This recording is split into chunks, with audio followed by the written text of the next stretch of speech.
사랑이 많으신 하나님 아버지 감사합니다. 수요일 저녁에 하나님 앞에 나와 예배자로 영광 올려드릴 수 있도록 인도하여 주시니 감사합니다. 하나님, 오늘도 믿음으로 반응하는 우리의 시간이 되게 하여 주시옵소서. 상황과 환경이 힘들더라도 우리의 믿음이 흔들리지 않도록 우리를 붙들어 주시고, 상황과 환경을 초월하는 믿음을 우리에게 이미 주신 줄 믿사오니 주님을 의지하고 주님을 확신하는 믿음 가운데에서 상황과 환경 가운데서 주님께 더 기도하고 매달려 하나님이 열어가시는 그 기적을 체험하며 살아가는 우리 내 인생들이 될 수 있도록 인도하여 주시옵소서. 오늘도 하나님의 말씀 앞에 섭니다. 하나님의 원하심을 깨달아 아는 복된 시간이 될 줄 믿습니다. 지혜와 명철함으로 우리와 늘 함께하여 주시옵소서. 감사드리며 예수님의 이름으로 기도드립니다. 아멘. 다시 말씀 보시겠습니다. 오늘 주신 하나님의 말씀은 다니엘 3장 8절부터 18절까지의 말씀입니다. 구약 1236쪽 다니엘서 3장 8절부터 18절까지 말씀입니다. 우리 한 절씩 교독하시고 마지막 절은 합독하겠습니다. 그때 어떤 갈대아 사람들이 나와 유다 사람들을 참소하니라. 그들이 느부갓네살 왕에게 이르되 왕이여 만수무강하옵소서. 왕이여, 왕이 명령을 내리사 모든 사람이 나팔과 피리와 수금과 사면금과 양금과 생황과 및 모든 악기 소리를 듣거든 엎드려 금신상에게 절할 것이라. 누구든지 엎드려 절하지 아니하는 자는 맹렬히 타는 풀무불 가운데에 던져 넣음을 당하리라 하지 아니하셨나이까. 이제면 유다 사람 사드락과 메삭과 아벳느고는 왕이 세워 바벨론 지방을 다스리게 하신 자이거늘 왕이여, 이 사람들이 왕을 높이지 아니하며 왕의 신들을 섬기지 아니하며 왕이 세우신 금신상에게 절하지 아니하나이다. 느부갓네살 왕이 노하고 분하여 사드락과 메삭과 아벳느고를 끌고 오라 말하매 드디어 그 사람들을 왕의 앞으로 끌고 온지라. 느부갓네살이 그들에게 물어 이르되 사드락 메삭 아벳느고야, 너희가 내 신을 섬기지 아니하며 내가 세운 금신상에게 절하지 아니한다 하니 사실이냐? 이제라도 너희가 준비하였다가 나팔과 피리와 수금과 사면금과 양금과 생황과 및 모든 악기 소리를 들을 때 내가 만든 신상 앞에 엎드려 절하면 좋거니와 너희가 만일 절하지 아니하면 즉시 너희를 맹렬히 타는 풀무불 가운데에 던져 넣을 것이니 능히 너희를 내 손에서 건져낼 신이 누구이겠느냐 하니. 사드락과 메삭과 아벳느고가 왕에게 대답하여 이르되 느부갓네살이여, 우리가 이 일에 대하여 왕에게 대답할 필요가 없나이다.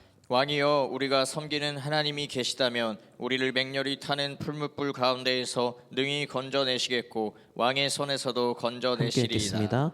그렇게 하지 아니하실지라도 왕이여, 우리가 왕의 신들을 섬기지도 아니하고 왕이 세우신 금신상에게 절하지도 아니할 줄을 아옵소서. 아멘. 사랑하는 참평학교의 성도님들 모두에게 하나님의 크신 은혜와 은총이 언제나 함께 하시기를 주님의 이름으로 축복합니다. 오늘 말씀은 그렇게 하지 아니하실지라도 라는 제목의 말씀인데요, 다니엘의 세 친구에 대한 말씀을 통해서 함께 은혜를 나누고자 합니다. 먼저 질문을 하면서 말씀을 시작해 보겠습니다. 여러분, 혹시 밤에 하늘을 쳐다보면서 별을 보신 적이 있으신가요? 자, 그렇다면 그 별을 언제 가장 밝게 볼 수 있을까요? 별을 가장 밝게 보려면 어떨 때 볼 수 있을까요? 주변이 어두우면 어두울수록 더 그 별을 반짝이게 찬란하게 볼 수 있다라고 하죠. 우리의 믿음도 이런 모습과 좀 한번 연관지어서 생각을 해보게 되었습니다. 우리의 믿음도 저 별이 빛나는 것 같아서 우리가 상황이 더 어두우면 어두울수록 우리의 믿음은 더 찬란하게 빛이 납니다. 예를 들면 물론 사람의 믿음의 수준을 판단할 수는 없지만요, 믿음이 좋은 사람과 믿음이 좋지 않은 사람이 있다고 가정을 해볼 때 그 두 사람의 믿음의 상태가 평안할 때는, 그러니까 삶이 밝을 때는 믿음이 좋지 않다를 판단하기가 쉽지는 않습니다. 그러나 문제는 결정적일 때 차이가 나는 거죠. 어려운 일을 겪을 때, 인생의 암흑기를 경험할 때 그 믿음의 차이는 분명하게 나타날 겁니다. 한 사람은 어려울수록 그 어려움에 사무쳐서 빛이 사그라드는 사람이 있는 반면, 어떤 사람은 어두울수록 믿음이 더 찬란하게 빛이 나서 하나님만 나타나는 사람이 있게 된다라는 것이죠. 즉 어려울수록 믿음의 빛이 찬란한가 찬란하지 않은가 이렇게 구분되는 것이 우리의 믿음의 삶이다라는 겁니다. 그래서 제가 청년부 예배를 드릴 때 사실 오늘 말씀을 가지고 이런 주제로 가지고 말씀을 나눈 적이 있어요. 그런데 오늘 본문을 준비하면서 성도님들과도 같이 이 은혜를 나누고 싶어서 다시 한번 전하려고 말씀을 준비했습니다. 만약 우리 생각에 하나님께서 우리의 삶에 적극적으로 개입해 주셔서 우리가 죄와 악, 어둠의 문제를 마주할 때마다 그 죄를 또 그 악을 그 어둠을 일일이 하나님께서 다 거두어내 주신다면 우리는 우리의 믿음이 더 찬란하게 빛날 것이다 라고 생각할 수 있는데요. 하나님은 왜 우리의 삶에 죄와 악, 어둠의 문제를 그대로 내버려 두시는 걸까요? 물론 제가 하나님이 아니기 때문에 하나님의 온전한 뜻은 다 알 수는 없지만 오늘의 말씀의 요지에 입각해서 얘기를 해본다면 하나님은 저와 여러분을 함께 사랑하는, 그러니까 서로 사랑하기 위한 관계로 우리를 창조해 주셨습니다. 여기서 사랑한다라는 말은 그 사랑 안에 자발성이라는 게 반드시 들어있어야 되는데 이 자발성을 확인하기 위해서는 하나님 이외에도 우리에게는 선택지가 반드시 필요했습니다. 만약 선택지가 다양하지 않으면 이 사람이 한 선택이 진짜인지 아닌지 우리는 확인할 길이 없지만 다양한 선택지가 많을 때 비로소 이것을 선택할 때 저 사람은 저 선택이 진짜야라는 것을 확인할 수 있듯이 이러한 관점에서 하나님은 하나님 이외에 사랑할 수 있는 선택지도 우리에게 반드시 주셨어야만 했는데요. 그것이 바로 세상에 만연한 죄와 악, 어둠이었습니다. 이런 죄와 악이라는 선택지가 있지만 그 가운데서 우리가 그 어둠을 선택하지 않고 하나님을 선택했다면 그 우리가 선택한 하나님에 대한 믿음은 진짜 믿음인 거고 찬란하게 빛나는 믿음의 선택이 되게 된다라는 거죠.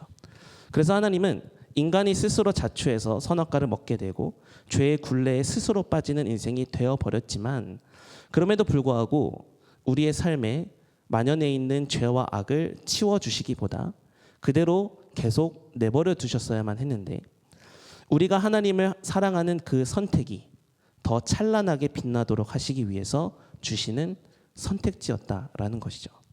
그러므로 믿는 자들에게 다가오는 상황들 중에서는 어두운 상황들이 있을 수밖에 없는 이유도 이와 같은 관점에서 해석할 수 있다는 겁니다. 왜 이렇게 우리의 삶이 어려울까? 우리 왜 삶이 고통스러울까? 왜 우리의 삶은 계속 어두울까? 하나님께서 좀 우리의 삶에 은혜를 베풀어 주셔서 이런 상황들을 매번 역전시켜 주신다면 우리의 삶은 참 얼마나 감사할까? 그런데 왜 하나님은 계속 가만히 방치하시는 것처럼 우리를 죄악 가운데에서 내버려 두시는 것 같을까? 이런 생각이 어려운 환경에 놓일수록 들 수밖에 없는 생각이긴 한데요. 그러나 우리의 상황이 좋지 않을 때 우리의 인생에서 가장 어두운 터널을 통과하는 것처럼 힘든 시기를 보내고 있을 때 그렇게 보내는 시간은 어쩌면 나에게는 아픔일 수 있지만 하지만 그 아픔을 통해서 우리의 믿음은 더 분명해지고 찬란하게 빛나게 될 것이다. 이것을 확신한다면 우리에게 주신 문제, 우리에게 주신 위기는 곧 우리의 믿음이 찬란해지기 위한 기회가 된다라는 것이죠. 오히려 문제가 하나님께 우리가 얼마나 더 하나님을 사랑하는지를 증명하는 기회가 된다라는 겁니다. 그러므로 여러분이 마주하는 상황 가운데에서 오히려 하나님의 사랑을 깨닫고 하나님을 향한 믿음의 확신이 생기며 우리도 하나님을 그 가운데서 사랑합니다 라고 고백한다면 그 과정 가운데에서 경험하는 모든 힘든 일들은 실패요 저주가 아니라 오히려 축복이고 성공이 되는 과정임을 기억하시기 바랍니다. 그래서 삶에 문제가 있을 때마다 오히려 하나님만을 선택하는 그런 믿음의 반응이 여러분의 삶 가운데 가장 우선된 반응이 되기를 주님의 이름으로 축원합니다. 너무 바빠서 기도하고요. 너무 힘들어서 주님을 찬양하고요. 너무 슬퍼서 하나님의 말씀 앞에 엎드리고요. 너무 상황이 두려워서 오직 하나님을 고백하는 믿음의 행위, 그런 행위가 여러분 안에 있다면 여러분의 믿음은 그 가운데에서 더 찬란하게 빛날 것이고, 하나님은 그런 믿음의 선택을 하는 우리를 귀하게 여겨주시며 믿음 위에 반드시 기적을 더하여 주실 줄 믿습니다. 오늘 본문의 다니엘의 세 친구도 결코 위기가 없었던 것은 아닙니다. 그러나 이런 어두운 현실 가운데에서 더 빛나는 믿음은 무엇인가, 이것을 읽는 독자들에게 보여주고 있는 말씀인데요. 다니엘의 세 친구의 믿음을 히브리서 11장 34절에서는 이렇게 기록하고 있습니다. 불의 세력을 멸하기도 하며 칼날을 피하기도 하며 연약한 가운데서 강하게 되기도 하며 전쟁에 용감하게 되어 이방 사람들의 진을 물리치기도 하며, 이렇게 얘기해요. 여기 보면 불의 세력을 멸한다라는 말이 나오고 있는데요. 다니엘과 그의 세 친구들의 믿음을 설명하고 있는 겁니다. 맹렬한 풀불불의 위력을 은혜로 극복했던 그들의 믿음, 현실이 더 짙게 어두워져 갈수록 그들의 믿음이 더욱 찬란하게 빛나게 되었던 사건이 바로 오늘 본문이 기록된 사건이다라는 거죠. 그래서 오늘 본문의 말씀을 전하고 들으면서 저와 여러분의 믿음도 이런 새 친구와 같은 믿음이 되기를 간절히 소망합니다. 물론 상황은 어려울 수 있습니다. 그러나 상황이 어렵다고 해서 우리의 믿음도 어려운 것은 아닙니다. 오히려 우리의 믿음이 하나님을 향해 온전하여 있다면 어려운 상황은 우리의 믿음을 더 찬란하게 빛나게 해줄 기회, 조력자가 되게 될 것입니다. 또 하나, 저와 여러분이 분명히 알아야 되는 것은 성경이 어려운 상황이 결코 우리의 믿음을 해하거나 믿음의 빛을 꺼트릴 수 없다, 이렇게 기록을 해요. 그러니까 하나님은 우리의 믿음을 잡아먹을 만한 한계를 설정해 두시지 않으셨다라는 건데요. 심지어 우리의 상황이 우리의 인생의 종지부를 찍어서 죽음에 이르게 한다 하더라도 그 죽음은 우리가 가진 믿음의 빛을 꺼트릴 수 없습니다.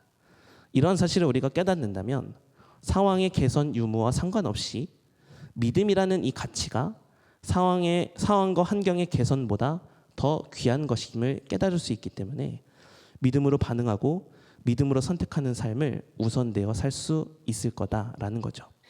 그리고 그렇게 믿음으로 살아간다면 우리의 믿음이 죽음이라는 한계 때문에 빛이 꺼지지 않을 것이고, 그래서 우리의 삶이 심지어 죽음으로 마침표가 찍어진다 하더라도 우리가 하나님을 믿기로 했던 그 믿음이 죽음을 이기신 예수님과 함께 연합되어서 우리를 죽음에서 생명으로 옮기셔서 영원한 하나님 나라에서 평안과 안식을 누리며 살아가는 복된 인생들로 우리를 삼아주실 줄 믿습니다.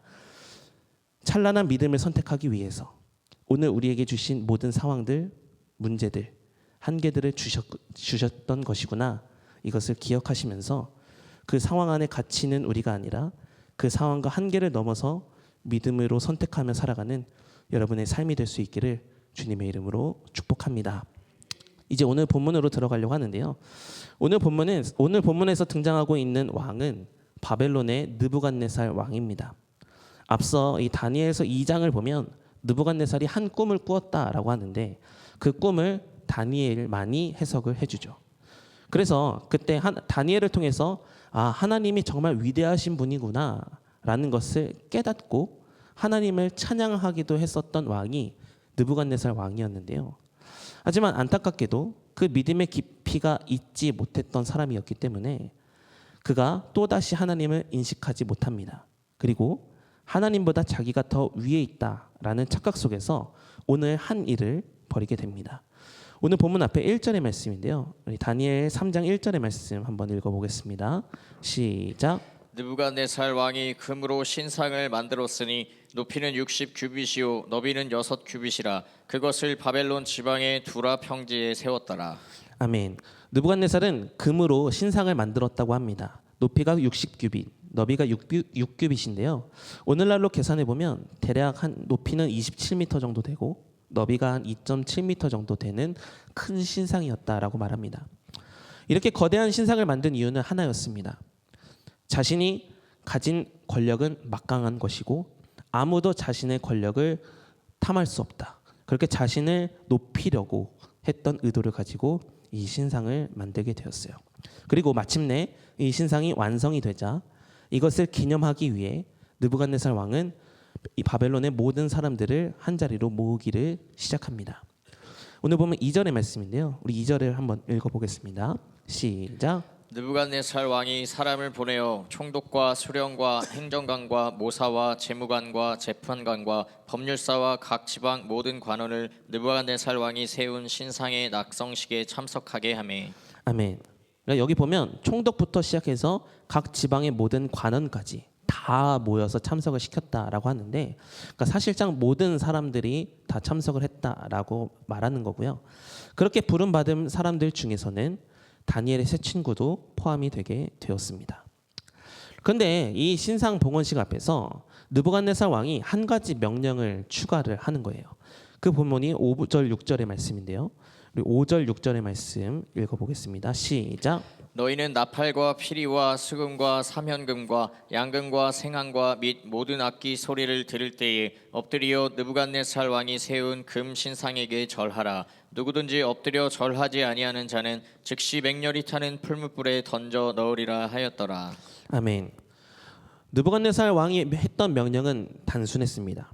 모든 악기가 연주될 때 모든 사람들은 다 신상 앞에 절을 해야 된다라는 명령이었죠. 만약 절을 하지 않는다라는 것은 6절에 보면 풀무불에 들어가겠다고 결정하는 것과 같다라고 얘기할 만큼 아주 무서운 명령을 모든 사람들에게 했습니다. 그러자 7절의 말씀을 보면 모든 백성과 모든 나라들이 명령에 자발적으로 순종하기도 하고 또 그 명령에 두려워서 순종하기도 했는데, 어쨌든 이 악기 소리를 듣자 일제히 엎드려서 절을 했다라고 말을 합니다. 자, 그런데 문제는 8절 이후예요. 8절을 보면 갑자기 즐거운 신상 낙성식에 참소하는 자들이 생겼다라고 말을 하고 있는데, 그 대상과 또 그 이유를 12절에서 이렇게 기록을 하고 있습니다. 오늘 본문 12절의 말씀 한번 읽어보겠습니다. 시작. 이제 몇 유다 사람 사드락과 메삭과 아벳느고는 왕이 세워 바벨론 지방을 다스리게 하신 자이거늘 왕이요 이 사람들이 왕을 높이지 아니하며 왕의 신들을 섬기지 아니하며 왕이 세우신 금 신상에게 절하지 아니하나이다. 아멘. 사실 처음 느부갓네살 왕은 이 다니엘의 친구들이 절을 하지 않았다라는 것에 대해서 이 사실을 알지 못했습니다. 그런데 꼭 이런 일이 있을 때 그냥 넘어가는 사람들이 없잖아요. 꼭 참소하는 사람들이 있어요. 그래서 그 참소하는 자들이 이 세 사람을 왕에게 참소를 한 거예요. 고발을 한 거죠. 여기서 참소하다라는 말은 집어삼키다라는 의미를 포함하고 있는데요. 그러니까 갈대아 사람들이 이 세 친구가 잘 되는 것을 시기해서 자신들의 먹이로 생각하고 이것을 기회로 삼아서 그들을 잡아먹으려고 했다라고 표현하고 있는 거예요. 그러니까 이러한 갈대아인들의 참소에 대해 느부갓네살은 노하고 분했다라고 말을 합니다. 그래서 이 세 사람을 잡아오도록 명령하고 다니엘의 세 친구는 이제 모든 사람들이 다 주목하고 있는 가운데에서 그 왕의 앞에 서게 된 거예요. 자, 여기까지 해서 이 다니엘의 친구들이 살아온 삶을 조금 복기를 해본다면, 다니엘의 세 친구들은 어렸을 때 포로로 끌려왔잖아요. 그러니까 어렸을 때 포로로 끌려왔다는 것은 우리가 상상했던 것보다 이상으로 힘들었을 거예요. 그런데 그냥 끌려와서 자신들이 원하는 삶을 살지도 못했어요. 하나님을 하나님이라 부르기도 힘들었고 심지어 우상에게 바쳐진 음식을 매일 먹어야 했죠. 그럼에도 불구하고 그 바벨론이라는 척박한 땅에서 한번 믿음으로 살아보겠다고 다니엘과 함께 몸부림치면서 막 왕의 음식도 거부하잖아요. 그리고 하나님 앞에서 거룩하게 살려고 노력을 했죠. 그랬더니 하나님이 은혜를 베풀어 주셔서 조금 편해지는가 싶었죠. 감사하게 지혜를 주셔서 포로의 신분을 벗어버리고 바벨론의 한 관원으로서 조금 나은 생활을 하는가 싶었는데, 그러나 또다시 그들에게 위기가 찾아온 모습을 볼 때 왜 하나님은 자꾸 우리의 삶을 위기 속으로 몰아넣고 계시는 건가? 라는 생각이 들 수밖에 없어 보이는 것이 이들에게 보여지는 현실이었고 사실이었습니다. 그런데 오늘 본문 16절부터 18절의 말씀을 보면 그들은 어두운 환경 가운데에서 믿음이 더욱 찬란하게 빛나는 계기가 되었다라는 것을 체험한 사람들처럼 매우 확신에 찬 모습으로 하나님과 사람 앞에서 이런 고백을 하고 있는데요. 먼저 16절과 17절의 말씀을 한번 읽어보겠습니다. 16절 17절입니다. 시작. 사드락과 메삭과 아벳느고가 왕에게 대답하여 이르되 느부갓네살이여 우리가 이 일에 대하여 왕에게 대답할 필요가 없나이다. 왕이여 우리가 섬기는 하나님이 계시다면 우리를 맹렬히 타는 풀무불 가운데에서 능히 건져내시겠고 왕의 손에서도 건져내시리이다. 아멘. 지금 이렇게 고백하고 있는 상황을 보면 이 친구들은 자신의 생명을 마음대로 죽일 수 있는 절대 권력자 느부갓네살 앞에서 이렇게 얘기하고 있는 거예요. 그러니까 이런 말을 하는 게 사실은 쉽지는 않았을 겁니다. 그리고 그들이 선택지를 느부갓네살이 제시해 주잖아요. 지금이라도 절을 하면 살려주겠다. 그러나 그들의 선택지가 이 절하는 것도 물론 포함이 되어 있었겠지만 그럼에도 불구하고 마치 대사를 준비한 사람처럼 왕 앞에서도 조금의 망설임 없이 지금의 신앙 고백을 하고 있는 것인데요. 세 사람의 대답은 믿는 자들의 마음조차도 뜨겁게 할 만큼 굉장히 멋있고 창의적이며 아주 확신에 찬 메시지였습니다. 그런데 이 메시지가 얼마나 확신이 있었는지 믿는 자들에게도 뜨겁게 하는데 이 느부갓네살 왕의 마음도 뜨겁게 자극을 해요. 그러니까 이 느부갓네살 왕은 이 얘기를 듣자 머리끝까지 화가 치밀어 올라서 풀무불을 7배나 뜨겁게 하라고 명령을 합니다. 그리고 이 세 사람은 믿음으로 반응한 결과로 어디에 가게 되나요? 풀무불에 던져지게 됩니다. 그러니까 무슨 뜻인가요? 성경은 인생을 살면서 믿음으로 잘 반응을 해도 어두움을 경험할 수 있다라고 얘기합니다. 아니 어떻게 보면 믿음으로 고백하면 고백할수록 어려움을 경험하는 일은 더 당연하게 찾아올 것이다. 아니 더 많이 찾아올 것이다. 이렇게 얘기해요. 그렇다면 왜 하나님은 이러한 고난을 경험하도록 그들의 삶을 내버려 두셨던 것일까? 제가 수요 예배를 통해서 구약의 인물들을 계속 다루고 있는데요. 이들을 다루면서 한 번씩 강조드렸던 말씀이 있습니다. 그건 뭐냐면 하나님은 비록 이스라엘 백성들이 믿음으로 온전하게 살지 못해서 나라가 멸망당했지만 그 멸망당한 이스라엘 백성들 가운데에서 한 사람이라도 믿음으로 살면 다시 하나님의 역사를 경험할 수 있다. 이렇게 외치셨고 그 믿음의 본보기로 살도록 사람들을 계속해서 백성들 가운데 세워주셨습니다. 그러니까 오늘 본문이 기록된 이 다니엘서도 메시아에 대한 예언이 담겨 있는 예언서이기도 하지만 그 앞에 역사적인 사실들을 이렇게 기록함으로써 다니엘과 그의 친구들이 이스라엘 백성들 가운데에서 믿음의 본보기가 되기를 원하셨던 것이죠. 이 믿음의 본보기가 되기 위해서는 믿음으로 살아도 어렵고 척박한 상태를 반드시 경험해야만 했고 하나님은 그런 삶을 다니엘과 세 친구들에게 허락해 주신 거예요. 그리고 그런 척박하고 어려운 가운데에서도 인생의 결국을 하나님께 맡기고 그저 믿음으로 반응을 보이기만 하면 때로 하나님께서 역전의 은혜를 베풀어 주시기도 하시고 설령 역전의 은혜를 베풀어 주시지 못한다 하더라도 하나님은 그 믿음을 반드시 기억하여 주셔서 하나님 나라에서 영원한 안식을 얻게 하실 것임을 믿는 이스라엘 백성들로 살기를 하나님은 원하셨던 거예요. 그래서 믿음으로 살아가는 한 사람이 있기를 원하셔서 그리고 믿음으로 산다라는 것이 어떤 상황에 놓여 있어도 가능하다. 이것을 증명하고 척박한 상황에서도 하나님을 믿는 믿음이 얼마나 찬란하게 빛나게 되는 것인가를 성경을 읽는 독자들로 하여금 또 이스라엘 백성들로 하여금 깨닫게 하시기 위해서 하나님은 그들을 풀무불로 내몰아 가셨다라는 거죠. 그리고 이들 역시도 이러한 하나님의 마음을 깨달았던 것 같습니다. 그러니까 오늘 장면에서 제일 중요한 것은 그들이 풀무불에 들어갔다라는 것보다 그들이 외쳤던 고백이 있는데요. 우리 18절의 말씀 우리 한번 읽어보겠습니다. 시작. 그렇게 하지 아니하실지라도 왕이여 우리가 왕의 신들을 섬기지도 아니하고 왕이 세우신 금 신상에게 절하지도 아니할 줄을 아옵소서. 아멘. 아주 유명한 대사죠. 그렇게 하지 아니하실지라도. 그들은 상황을 역전시켜줄 하나님을 기대하면서 믿지 않았습니다. 그들은 이 역사를 주관하시는 하나님을 온전히 믿었습니다.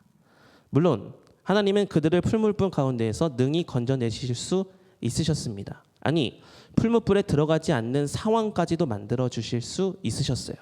그러나 반대로 얘기하면 하나님은 그렇게 하지 않으실 수도 있는 분이세요. 그러니까 상황은 전적인 하나님의 영역이기 때문에 그들은 상황을 타개하기 위한 노력을 전적으로 하나님께 맡겼어요. 그저 자신들은 어떻게 했는가? 어떤 상황이 마주하게 되든 믿음으로 살겠다라고 결단하며 하나님과 사람 앞에서 믿음의 고백을 드리려고 힘썼다라는 것이죠. 그 고백이 18절의 고백. 그렇게 하지 아니하실지라도 이 고백이 되게 되었다라는 겁니다. 놀랍게도 이 고백 이후에 세 친구들은 풀무불에 들어갑니다. 그리고 그 풀무불이 얼마나 뜨거웠는지 그들을 던진 병사가 그 자리에서 불에 타 죽습니다. 그런데요, 그들이 이렇게 끝나지 않고 한 기적을 체험을 하게 되는데 오늘 본문 뒤에 25절의 말씀을 한번 읽어보겠습니다. 다니엘 3장 25절입니다. 시작. 왕이 또 말하여 이르되 내가 보니 결박되지 아니한 네 사람이 불 가운데로 다니는데 상하지도 아니하였고 그 넷째 모양은 신들의 아들과 같도다 하고. 아멘. 분명 세 사람이 풀무불에 들어갔는데 불 속에서는 네 사람이 함께 걸어다녔다라고 성경은 표현합니다. 그리고 그 넷째 모습은 신들의 아들과 같다라고 고백을 하죠. 그러니까 사람이 아닌 사람과 구별되는 신적인 존재를 모든 사람들이 분명 보게 되었다라는 겁니다. 그것이 누구신가요? 바로 보호해 주셨던 하나님이 그 자리에 함께 계셨던 것이죠. 어려운 문제일수록 믿음으로 반응한 것을 하나님은 기억하여 주시고 그들을 상황을 역전시켜 주실 은혜로 그들의 삶을 이끌어 가셨다라는 것입니다. 그러나 중요한 게 있어요. 역전의 은혜를 베풀어 주시지 않더라도 그들은 믿음을 놓지 않으려고 했었고요. 하나님은 그러한 그들의 믿음을 의로 여겨주시며 하나님의 주권을 발휘해서 그들을 기적적으로 살려주셨다는 겁니다. 그리고 그들이 그렇게 살아남으로 말미암아 어둠 속에서 찬란하게 빛나는 별처럼 믿음의 황분지였던 그 바벨론 땅에 모든 우상 숭배자들이 엎드려 있는 그 주목하고 있는 그 시선에서 하나님이 살아계신 분이라는 것을 찬란하게 빛날 수 있는 그들의 삶이 되었고 그들의 그 기적이 되었고 그들은 간증의 주인공이 되게 되었습니다. 사랑하는 성도 여러분, 상황이 어려울 때 왜 내게 이런 상황을 마주하게 하셨는지 때로 그것이 이해된다고 해서 믿음이 좋아지는 것 같지는 않습니다. 그러나 상황이 어렵다고 하더라도 상황은 하나님께 맡겨두고 그저 더욱더 순결한 믿음을 가지고 살아가기에 우리가 힘쓴다면 그러한 믿음의 열심은 하나님께서 받으시는 기뻐하시는 믿음이 되게 되는 줄 믿습니다. 그렇기 때문에 오늘 이후에 우리의 삶은 상황이 우리에게 다가올 때마다 주님이 허락해 주신 믿음으로 살아가 볼 수 있기를 간절히 바랍니다. 아니, 상황이 어려울수록 더 믿음으로 반응하는 삶을 살아보려고 힘쓰는 저와 여러분이 되었으면 좋겠습니다. 어두울 때 더 빛나는 믿음으로 승리할 수 있는 우리 모두가 되어야 한다라는 것이죠. 우리 가운데에서 반드시 소망을 잃을 만한 상황은 올 것인데요. 소망 되신 하나님을 그 가운데에서 고백하는 저와 여러분이 되었으면 좋겠습니다. 우리의 삶에서는 반드시 기쁨을 잃어버릴 수밖에 없는 상황이 올 것인데요. 기쁨의 근원 되시는 하나님을 바라보고 기쁜 삶을 살아가는 저와 여러분이 되었으면 좋겠습니다. 상황이 흔들린다고 해서 우리의 믿음도 흔들리는 것은 아닙니다.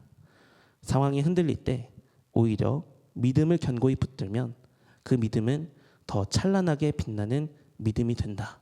이것을 기억하며 믿음으로 반응하고 믿음으로 살기에 힘쓰는 여러분이 되기를 소망합니다. 반드시 여러분이 믿음을 찬란하게 인정하여 주시기 위한 그리고 여러분의 믿음이 더 찬란하게 빛날 것을 확인시켜 주시기 위한 우리에게 주신 문제요 상황입니다. 그러나 결국 그 상황이 그 문제가 우리를 집어삼킬 수는 없을 거예요. 그러나 하나님께서 막아주시기 때문입니다. 우리의 삶을 지켜주시고 막아주신 하나님이 계시다는 것을 기억하며 또 설령 그렇지 않으셔서 우리의 생명이 이 땅에서 끝나도 하더라도 하나님을 향한 믿음을 가지고 있다면 하나님은 그 믿음을 찬란하게 여겨주시고 우리를 하나님 보좌 우편에 앉아서 품에 안아주시는 그런 역사를 일으켜 주실 줄 믿습니다. 그런 믿음의 결국을 바라보고 오늘의 과정을 믿음으로 성실히 살아내는 저 여러분의 삶이 되기를 주님의 이름으로 축원합니다.